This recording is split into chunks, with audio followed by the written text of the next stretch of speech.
ଆପଣମାନଙ୍କୁ ମୋର ଜୁହାର ଅଭିନନ୍ଦନ।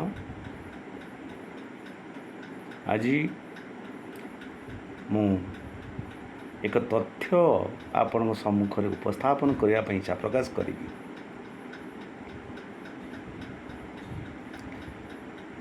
ଈଶ୍ୱର ଯେତେବେଳେ ଜୀବଜଗତ ସୃଷ୍ଟି କଲେ,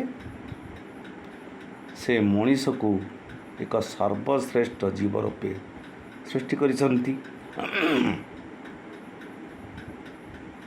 ଏ ମଣିଷର ଯେପରି ଏ ପୃଥିବୀରେ ବଞ୍ଚି ରହିବା ପାଇଁ, ବାସ କରିବା ପାଇଁ ଅଧିକାର ଅଛି, ଅନ୍ୟ ପଶୁ ପକ୍ଷୀ ଜୀବଜନ୍ତୁମାନଙ୍କର ମଧ୍ୟ ସେହିପରି ଅଧିକାର ରହିଛି। କିନ୍ତୁ ଏ ମଣିଷ ନିଜର ସ୍ୱାର୍ଥ ପାଇଁ, ନିଜର ସୁଖ ସମୃଦ୍ଧି ପାଇଁ, ନିଜର ଜୀବର ଲାଳସା ପାଇଁ ଅନ୍ୟ ପଶୁମାନଙ୍କୁ ସେ ହତ୍ୟା କରୁଛି, ଅନ୍ୟ ଜୀବମାନଙ୍କୁ ସେ ହତ୍ୟା କରୁଛି।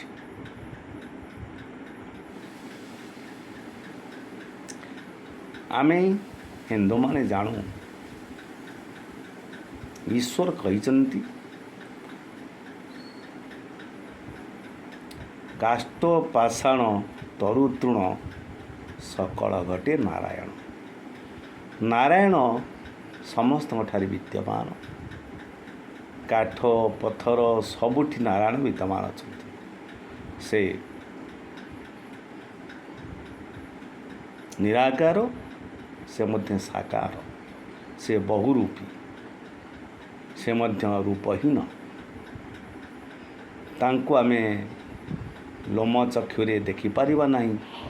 ତାଙ୍କୁ ଆମେ ଆମର ଭକ୍ତି ଭାବ ନେଇ ତାଙ୍କୁ ଆମେ ଉପଲବ୍ଧି କରିବା, ତାଙ୍କର ସତ୍ତାକୁ ଅନୁଭବ କରିପାରିବା। ଜଗନ୍ନାଥ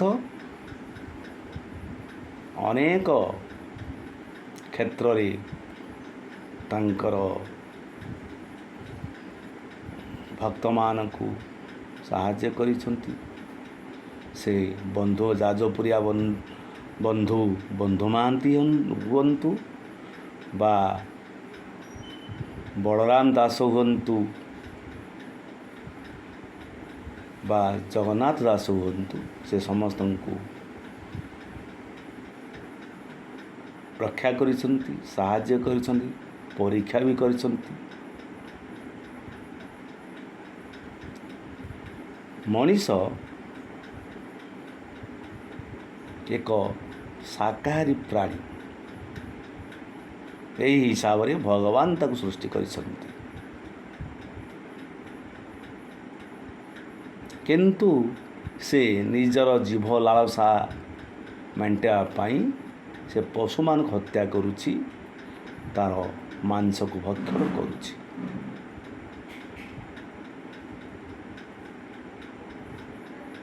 ପଶୁ ମାଂସ ଯିଏ ଖାଏ, ପଶୁ ସ୍ୱଭାବ ତା'ର ଥାଏ। ଯେଉଁମାନେ ପଶୁ ମାରି ମାଂସ ଖାଉଛନ୍ତି, ଗାଈ, ମଇଁଷି,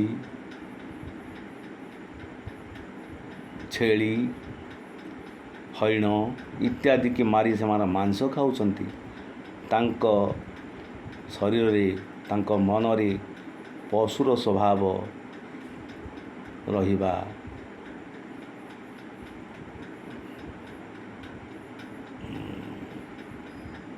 ସ୍ୱାଭାବିକ। କାରଣ ସେମାନେ ପଶୁର ମାଂସ ଖାଉଛନ୍ତି, ତେଣୁ ତାଙ୍କଠାରେ ପଶୁର ସ୍ୱଭାବ ବିଦ୍ୟମାନ। ସେମାନଙ୍କର ଦୟା, ମାୟା, କ୍ଷମା କିଛି ନଥାଏ।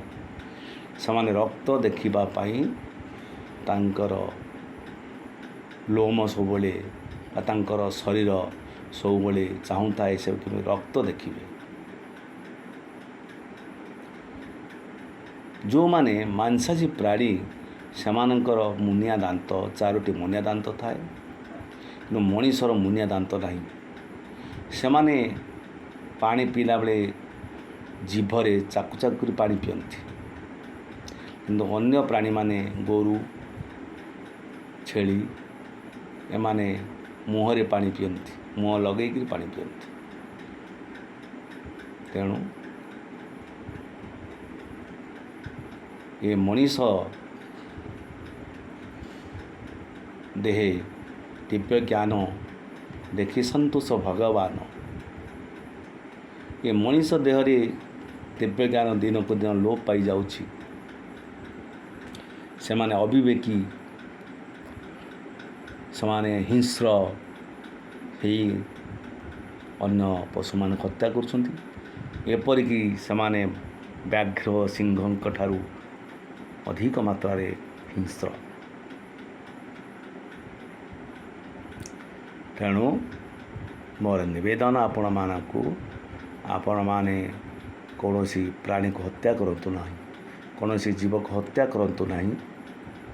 ଆପଣମାନେ ମାଂସ ଭକ୍ଷଣ ବନ୍ଦ କରନ୍ତୁ ଏବଂ ଅନ୍ୟ ପ୍ରାଣୀମାନଙ୍କୁ ଆପଣ ଭଳି ବଞ୍ଚିବାର ସୁଯୋଗ ଦିଅନ୍ତୁ। ଏହା ହିଁ ଆଜିର ଅନୁଚିନ୍ତା, ଏହା ହିଁ ଆପଣମାନଙ୍କୁ ମୋର ଗୁହାରି।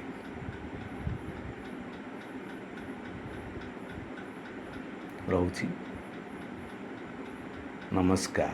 ଭିଡ଼ିଓଟି ଯଦି ଭଲ ଲାଗିବ ଆପଣମାନେ ସବସ୍କ୍ରାଇବ୍, ସେୟାର ଏବଂ ଲାଇକ୍ କରିବା ପାଇଁ ନ ଭୁଲନ୍ତି ଯେପରି। ଜୟ ଜଗନ୍ନାଥ।